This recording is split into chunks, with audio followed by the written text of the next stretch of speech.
नमस्कार दोस्तों, एक बार फिर से जेन्युइन ऑनलाइन क्लासेस में मैं आप सबका स्वागत करता हूं। जहां तक है कि आप सबको पता है कोरोना महामारी की वजह से एग्ज़ाम वगैरह नहीं हो रहे हैं, उनकी वीडियो में हम आप लोगों को अपलोड करवा रहे हैं। और जहां तक है आप भी इस बीमारी का सामना कर रहे होंगे और घर पर रहेंगे, सुरक्षित होंगे। ये जो अनलॉक फर्स्ट है, इसमें भी आप अपना ध्यान रखें। और हम बात कर रहे थे पिछले बारे में, जो 12th क्लास का हमारा चैप्टर चल रहा था 25वां, मैंने उनमें से जनजातीय वगैरह वो आपको पूरी कंप्लीट करवा दी है।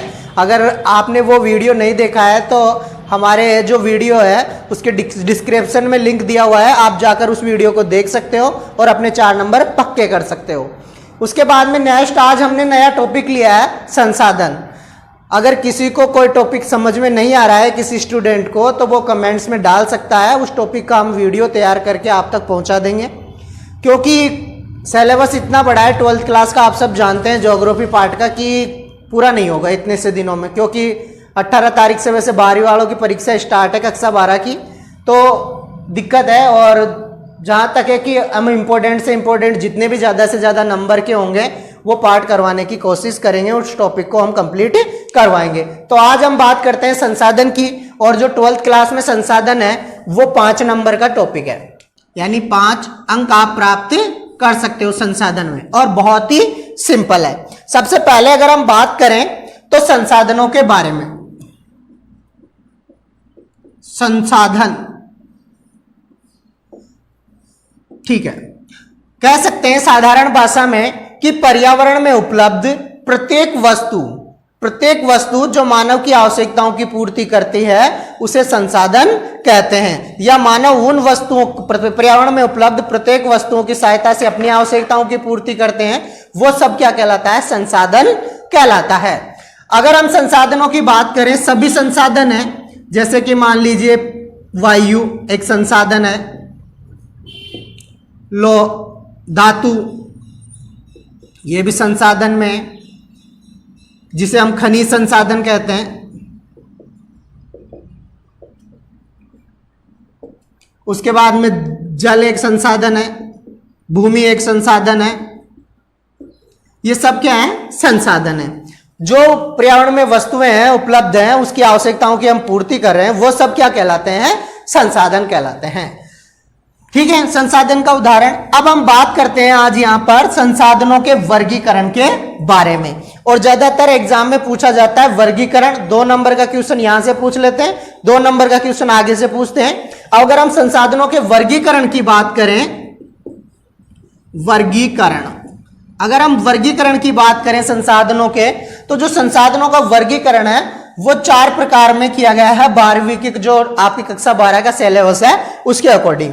तो जो पहला वर्गीकरण है संसाधनों का, हाँ, संसाधनों का वर्गीकरण है। इससे पहले हम थोड़ा सा और जान लेते हैं कि संसाधनों का जो जनक है वो मानव को कहा गया है। किसे कहा गया है? मानव को, क्योंकि मानव ही संसाधनों का क्या है? जनक है, और मानव ही संसाधनों का निर्माण करता है। मानव से ऐसे संसाधन देखिए, मानवीय भी होते हैं और प्राकृतिक भी होते हैं, जो सीधे हमें प्रकृति से प्राप्त होते हैं। जैसे मान लीजिए जल,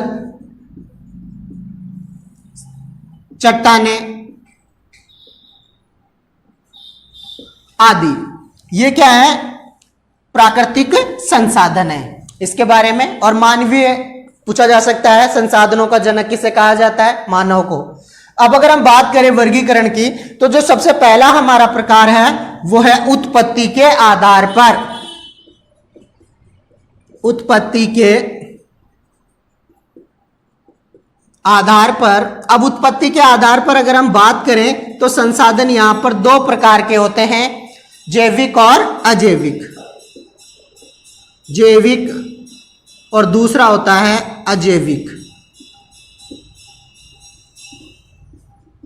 हाँ, ये जो संसाधन है उत्पत्ति के आधार पर वो 2 प्रकार के होते हैं, जैविक और अजैविक। जैविक का मतलब होता है ऐसे संसाधन जिनका निर्माण सजीवों द्वारा होता है या सजीवों से होता है, और इनकी जो ये संसाधन है, जैविक संसाधन, वो बढ़ते रहते हैं। जैसे एग्जाम्पल की अगर हम बात करें तो मानव, पशु, जीव जंतु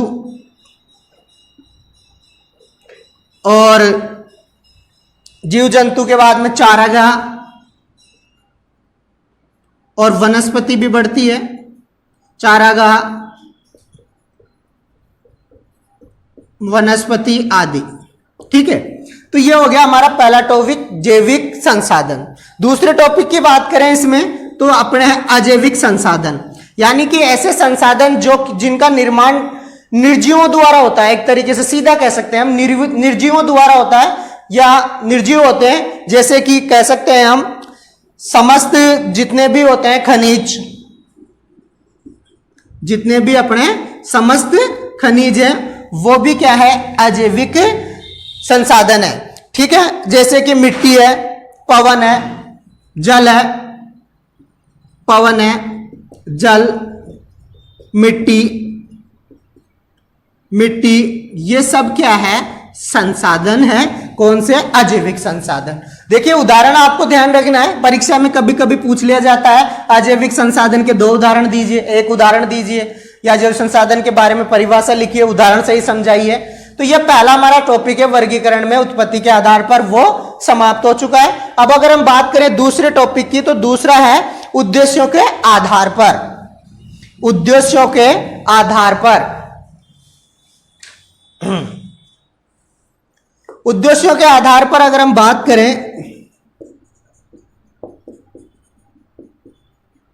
आधार पर, उद्देश्यों के आधार पर अगर हम बात करें संसाधनों की, तो इसमें संसाधन 2 प्रकार के होते हैं। एक तो ऊर्जा शक्ति संसाधन होता है और दूसरा होता है गैर ऊर्जा शक्ति संसाधन। अब ऊर्जा शक्ति संसाधन और गैर ऊर्जा शक्ति संसाधन, देखो पहला है हमारा ऊर्जा शक्ति संसाधन। ऊर्जा शक्ति संसाधन की अगर हम बात करें, और दूसरा है हमारा गैर ऊर्जा शक्ति संसाधन, गैर ऊर्जा शक्ति संसाधन। अब गैर ऊर्जा शक्ति संसाधन और ऊर्जा शक्ति संसाधन, आपको डेफिनेशन से ही पता चल रहा है कि ऐसे संसाधन जिनके द्वारा ऊर्जा प्राप्त की जाती है उन्हें ऊर्जा शक्ति संसाधन कहा जाता है। जैसे ऊर्जा शक्ति संसाधन की अगर हम बात करें उदाहरणों की, तो जो हमारा है कोयले के द्वारा हम क्या है, ऊर्जा प्राप्त करते हैं। परमाणु ऊर्जा, और उसके बाद में कोयला ऊर्जा और जल, इससे भी हमें क्या है, विद्युत ऊर्जा की तरह विद्युत ऊर्जा प्राप्त होती है। तो ये सब क्या कहलाते हैं, ऊर्जा शक्ति संसाधन। ठीक है, ये अगर हम इसकी बात करें तो ये भी 2 प्रकार के होते हैं। कितने प्रकार के होते हैं, 2 प्रकार के। पहला प्रकार होता है इनका गैर परंपरागत और परंपरागत। देखो परंपरागत बहुत ही सिंपल है, और दूसरा है हमारा गैर परंपरागत, बहुत सिंपल है।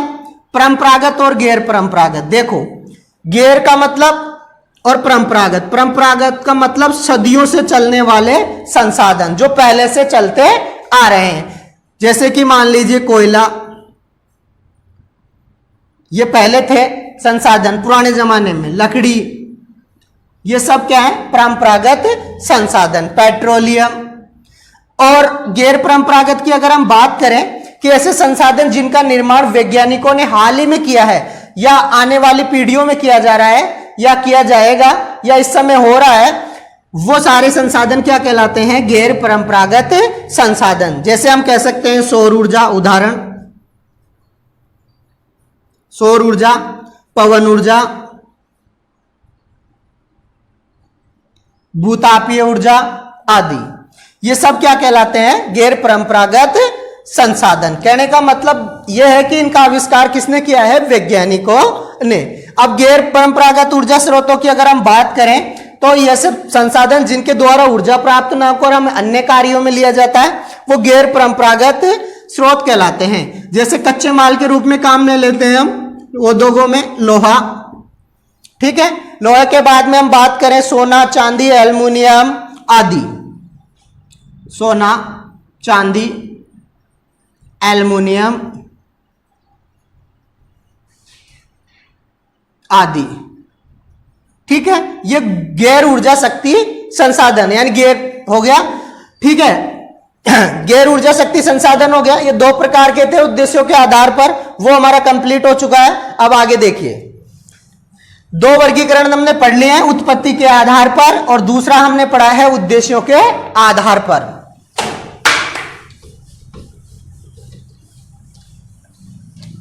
नेक्स्ट अगला टॉपिक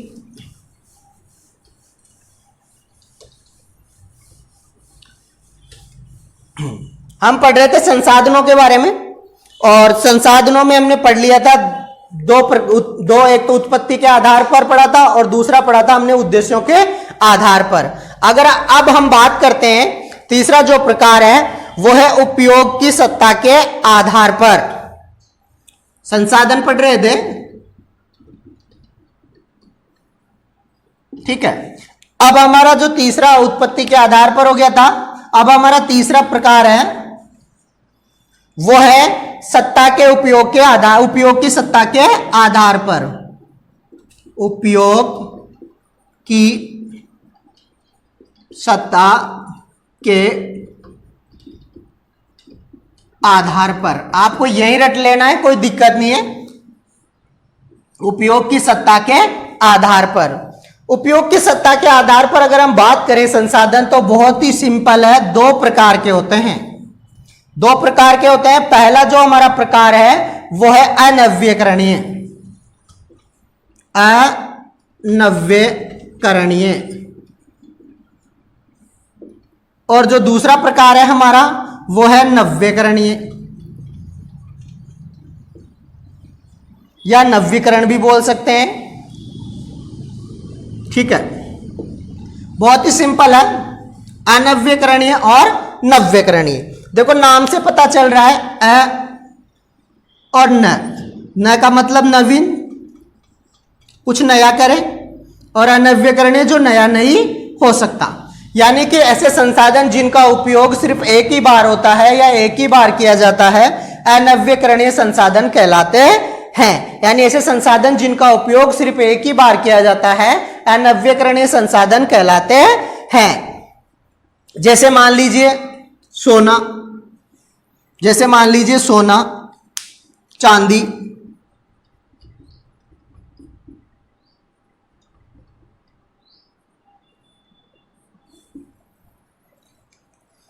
धातुएं जिसमें कोयला, पेट्रोलियम, ये क्या है, कोयला, पेट्रोलियम, जीवाश्म आदि, इनका उपयोग क्या है, एक ही बार किया जा सकता है। अगर हम बात करें नव्यकरणीय संसाधनों के बारे में, तो ऐसे संसाधन जिनका उपयोग बार बार किया जा सकता है वो नव्यकरणीय संसाधन कहलाते हैं। जैसे मान लीजिए मानव, उदाहरण के लिए पशु भी माने जाते हैं। इसके अलावा ज्वारीय ऊर्जा, ज्वारीय ऊर्जा, सौर ऊर्जा, भूतापीय ऊर्जा आदि।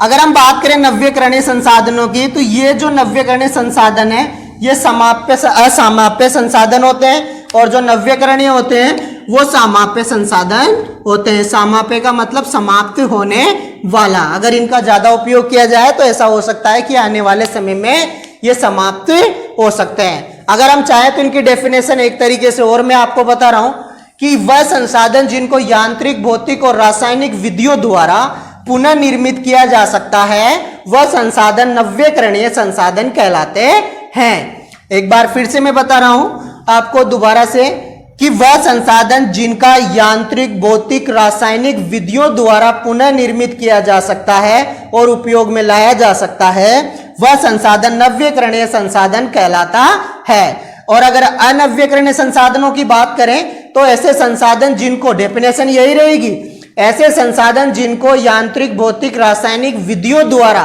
पुनः निर्मित नहीं किया जा सकता, अगर हम नहीं वर्ड जोड़ देते हैं तो वह अनव्यकरणीय संसाधन की परिभाषा हो जाती है।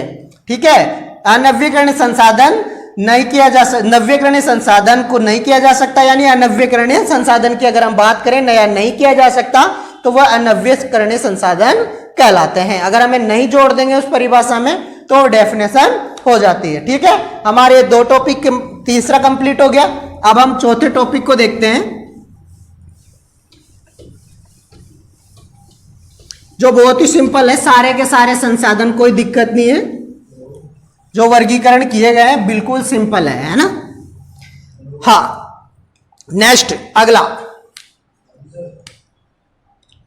अगले की अगर हम बात करें तो वो है स्वामित्व के आधार पर। स्वामित्व के आधार पर, किसके आधार पर? स्वामित्व के आधार पर। अगर हम स्वामित्व के आधार पर बात करें तो स्वामित्व के आधार पर संसाधन तीन प्रकार के होते हैं। पहला व्यक्तिगत संसाधन, दूसरा राष्ट्रीय संसाधन,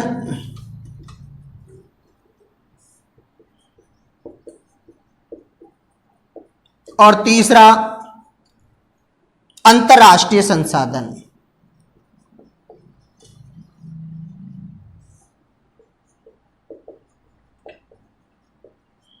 ये हमारे तीन प्रकार हो गए इसके स्वामित्व के आधार पर। अब देखिए व्यक्तिगत संसाधन क्या होते हैं कि यानी ऐसे संसाधन जिनका उपयोग सिर्फ निजी होता है, अर्थात कि एक ही व्यक्ति का होता है या व्यक्तिगत रूप से स्वयं का होता है, वो संसाधन व्यक्तिगत संसाधन कहलाते हैं। जैसे मकान, जमीन आदि, ये क्या कहलाते हैं? व्यक्तिगत संसाधन कहलाते हैं। जैसे मान लीजिए शारीरिक जो क्षमता होती है, दक्षता होती है, वो भी व्यक्तिगत संसाधन में ही आती है। इसके अलावा हम कह सकते हैं कि नकदी जो पैसा वगैरह होता है वो भी क्या होता है? स्वयं का ही होता है।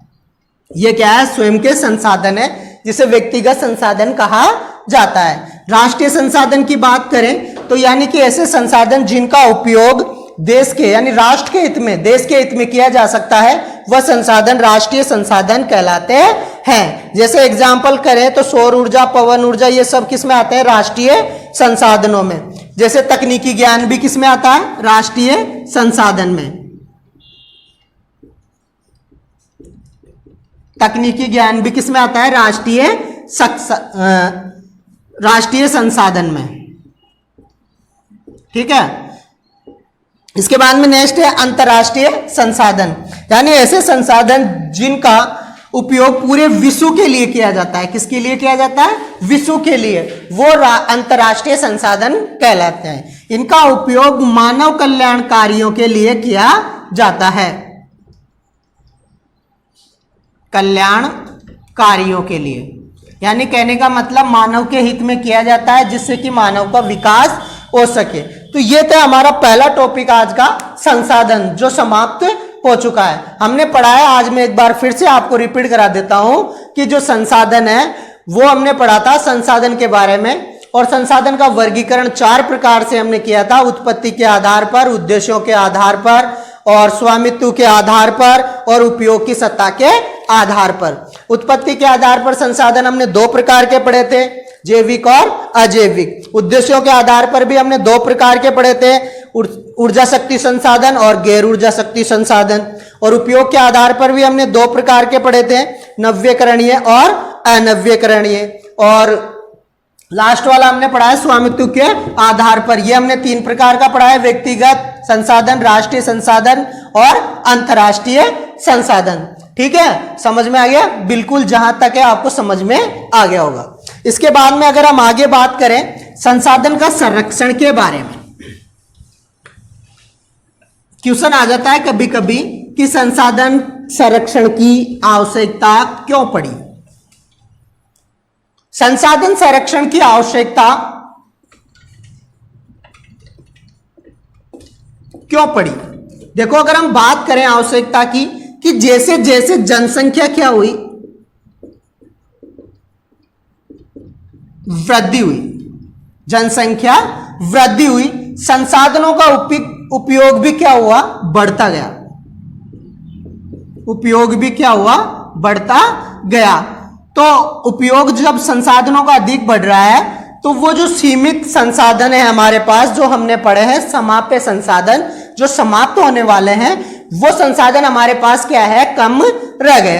तो उनको सीमित रखने के लिए और आने वाली जो पीढ़ियां हैं हमारी, आने वाली पीढ़ी, आने वाली जो हमारी पीढ़ियां हैं उनके लिए उपयोग करने के लिए हमें संरक्षण करना आवश्यक है। यानी हमारे उपयोग के लिए संसाधनों का संरक्षण करना अति आवश्यक है। अगर हम बात करें संसाधन के बारे में तो इसी वजह से, अगर हम संसाधन संरक्षण की बात हो गई हमारे, अब आवश्यकता की बात तो भाई इसलिए कि आने वाली जो पीढ़ी है उसके बारे में, आने वाली पीढ़ी के लिए संसाधनों का बचाना संसाधन संरक्षण कहलाता है, ये आवश्यकता है हमारी। ठीक है, इसके बाद में नेक्स्ट है संसाधन संरक्षण के जो विधियां हैं, उपाय है, हम कैसे कैसे संसाधनों का संरक्षण कर सकते हैं। देखिए एग्जाम में क्वेश्चन आता है कि संसाधन संरक्षण के उपायों के 3 विधियां लिखिए, 2 विधियां लिखिए, कभी कभी एक विधि दे दी जाती है कि इस विधि की डेफिनेशन पूछ ली जाती है, कभी नाम पूछ लिया जाता है विधियों का।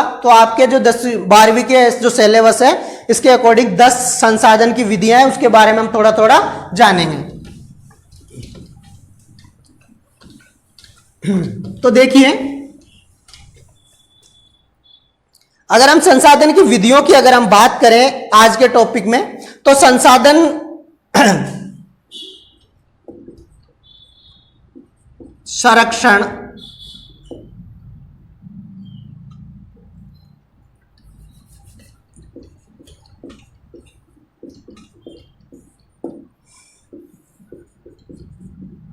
उपाय, देखो कैसे कैसे हम संसाधनों का संरक्षण करते आ रहे हैं। हमने अभी पढ़ा कि आवश्यकता क्यों पड़ी, जनसंख्या की वृद्धि हुई, वृद्धि के कारण आने वाली पीढ़ियों के लिए भी हमें क्या है, संसाधन बचाना है। तो हम कैसे कैसे, देखो पहली बात हमारा जो कैसे बचा सकते हैं, पहला जनसंख्या वृद्धि पर प्रभावी नियंत्रण करके।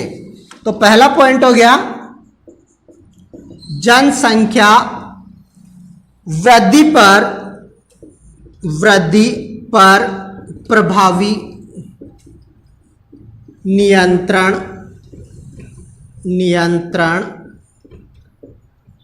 करके। यह पहला उपाय हो गया हमारा कि हम जनसंख्या को क्या है, सीमित कर सकते हैं, वृद्धि को कम कर सकते हैं और संसाधनों की क्या है, बचत कर सकते हैं। क्यों? क्योंकि संसाधनों की जैसे जैसे जनसंख्या बढ़ेगी तो संसाधनों की आवश्यकता भी क्या होती है, बढ़ती जाती है। अगर हम जनसंख्या को सीमित रखेंगे तो संसाधनों की जो आवश्यकता है यानी जो बचत है हमारी वो क्या हो जाएगी, पूर्ण हो जाएगी। हम संरक्षण की विधियां और उपाय बातें एक ही है, ठीक है, कंफ्यूज होने की जरूरत नहीं है। नेक्स्ट दूसरा, अगर हम बात करें दूसरे की, तो जैविक संतुलन बनाए रखना, जैविक संतुलन बनाए रखना, बनाए रखना, ठीक है। इसके बाद में नेक्स्ट हमारा तीसरा हो सकता है ऊर्जा के स्थान पर ऊर्जा के गैर संसाधनों का उपयोग करके, ऊर्जा के गैर परंपरागत संसाधनों का उपयोग करके। यानी कहने का मतलब ऊर्जा के ऐसे संसाधनों का हमें उपयोग करना चाहिए जो आने वाले समय के लिए क्या है, सुरक्षित रह सके। जैसे कि मान लीजिए सौर ऊर्जा, पवन ऊर्जा, भूतापीय ऊर्जा आदि। ऐसे संसाधन, इनका उपयोग क्या है, हमें आने गैर परंपरागत संसाधनों का उपयोग करना चाहिए अब जैसे कोयला वगैरह का, कोयला भी क्या है, एक ऊर्जा संसाधन है। अगर इसका उपयोग करेंगे तो कोयला क्या है, एक सामाप्य संसाधन है। इसकी जगह ऊर्जा में हम इनका उपयोग करेंगे तो क्या है, संसाधनों का संरक्षण कर सकते हैं। ठीक है, तो ये हमारे 3 पॉइंट हो गए, 3 विधियां हो गई। अब हम चौथी विधि देखते हैं, वैकल्पिक संसाधनों की खोज। वैकल्पिक संसाधनों की खोज।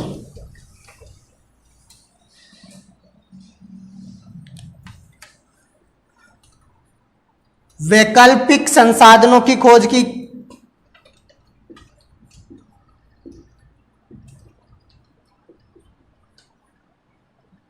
खोज यानी हम नए नए संसाधनों की क्या करना चाहिए, खोज करनी चाहिए। जो समाप्त होने वाले जो संसाधन है उनकी जगह हम उन संसाधनों का क्या करना चाहिए, उपयोग करना चाहिए। जैसे कि मान लीजिए हम कह सकते हैं पेट्रोलियम है, कोयला है, लकड़ी वाले हैं, तो इन स्थानों पर हमें क्या करना चाहिए कि अन्य संसाधन जो खोजे गए संसाधन है उनका उपयोग करना चाहिए। जैसे कि मान लीजिए कोयले के स्थान पर, हम पहले वाले में भी पढ़ा हमने कि कोयले के स्थान पर क्या है, सौर ऊर्जा वगैरह का उपयोग करना चाहिए। इसके बाद में नेक्स्ट है पुनः चक्रण विधि। ये बहुत इंपॉर्टेंट है, पुनः चक्रण विधि। ये पूछ लिया जाता है परीक्षा में अधिकतर। पुनः चक्रण विधि क्या है, यानी ऐसे पदार्थ, ऐसे संसाधन जिनका उपयोग एक बार होने के बाद में दोबारा उपयोग करना चाहिए। ऐसे कई संसाधन है, जैसे कि तांबा है, जस्ता है, एल्युमिनियम है, इनका उपयोग हम क्या कर सकते हैं, पुनः उपयोग कर सकते हैं। किस विधि द्वारा, पुनः चक्रण विधि द्वारा। नेक्स्ट है हमारा कृत्रिम वस्तुओं का उपयोग।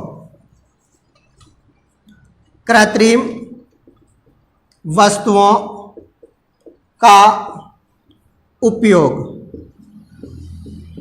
कृत्रिम वस्तुओं के उपयोग की अगर हम बात करें तो जो कृत्रिम वस्तुएं हैं, जैसे लकड़ी के स्थान पर प्लास्टिक आदि का प्रयोग करना, ये सब इनका उपयोग करें तो ये सब क्या कहलाते हैं, कृत्रिम वस्तुएं का, यानी कि इनका उपयोग करना चाहिए। जो समाप्य संसाधन है उनके स्थान पर, जैसे लकड़ी के स्थान पर प्लास्टिक का उपयोग करना, और जैसे कि प्लास्टिक की जो होते हैं, रेलवे जो स्लीपर बने होते हैं वो जकड़े हुए होते हैं, उनका सीमेंट द्वारा निर्माण करना, या उनका उपयोग कई ऐसा कृत्रिम संसाधन जिसका हम क्या है उपयोग कर सकें और समाप्त होने वाले संसाधनों को बचा सकें। इसके बाद में नेक्स्ट है प्राथमिकता के आधार पर।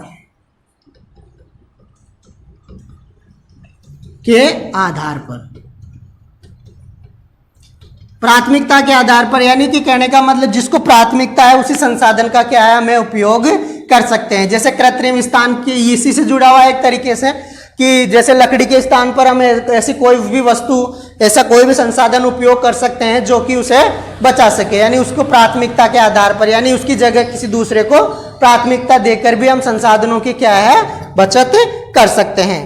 तो ये था हमारा संसाधनों के बारे में और संसाधन संरक्षण की विधियां जो हमने देखी। पहली विधि पढ़ी थी हमने जनसंख्या वृद्धि पर प्रभावी नियंत्रण, दूसरी विधि पढ़ी थी हमने नियोजन में समग्र उपयोग, जैविक संतुलन बनाए रखना, गैर पारंपरिक संसाधनों का उपयोग या खोज, वैकल्पिक संसाधनों की खोज के बारे में, कृत्रिम संसाधनों का उपयोग, प्राथमिकता के आधार पर संसाधनों का उपयोग और पुनर्चक्रण विधि। अगला जो हमारा टॉपिक है वो है पोषणीय विकास।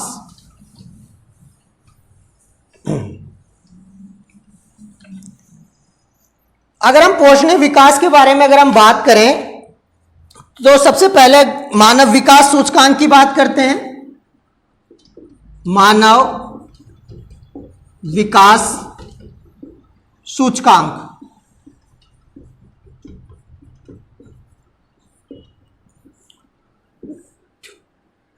अगर सत पोषणीय विकास की बात करें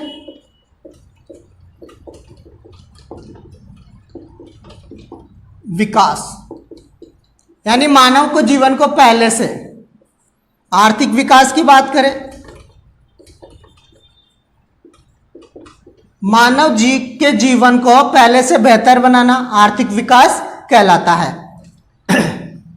अगर हम इसके बारे में बात करें तो मानव विकास जो सूचकांक की बात करें सबसे पहले तो हमारे भारत की बात करते हैं, तो भारत का जो मानव विकास सूचकांक है और भारत पूरे विश्व में 138वां यानी 138वें स्थान पर है भारत पूरे विश्व में मानव विकास सूचकांक 138वें स्थान पर है भारत। और वहां का भारत का जो मानव विकास सूचकांक है वो 0.609 है।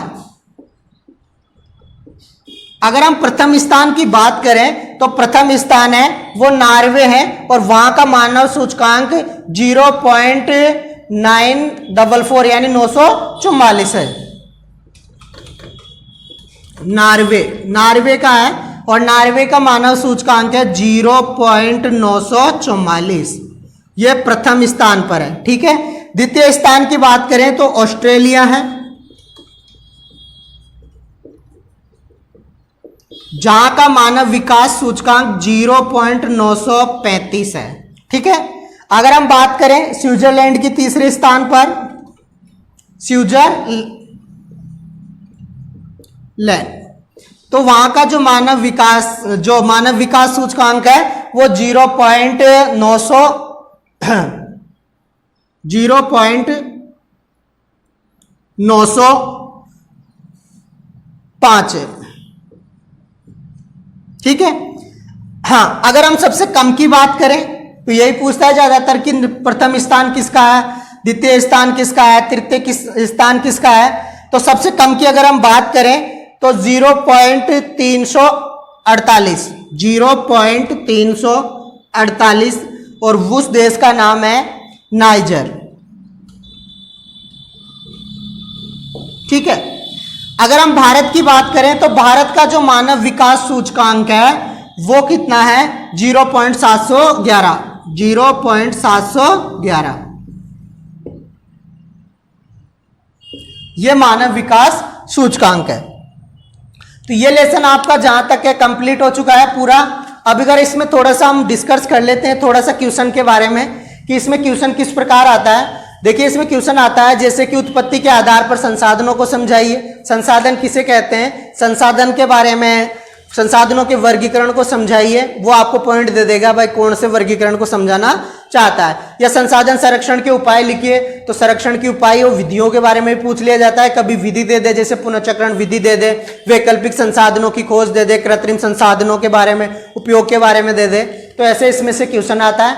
और इसके बाद में हम पढ़ेंगे जैविक और अजैविक संसाधन। तो ये जो है आपका ये लेसन 15वां लेसन है जो हमने आज पढ़ा है।